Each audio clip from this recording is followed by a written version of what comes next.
அனைவருக்கும் வணக்கம். என் பெயர் கார்த்திகேயன். வகுப்பு 5 ஊராட்சி ஒன்றிய தொடக்கப்பள்ளி, சேரன் மகாதேவி, திருநெல்வேலி மாவட்டம்.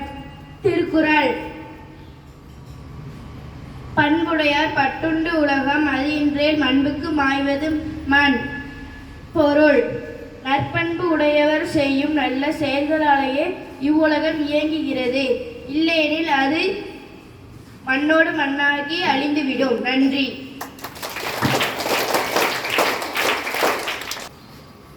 I talk about bee. To make 1 kilo of honey,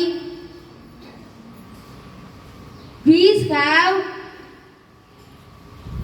to visit 4 million flowers, traveling a distance equal to 4 times around the earth. Thank you.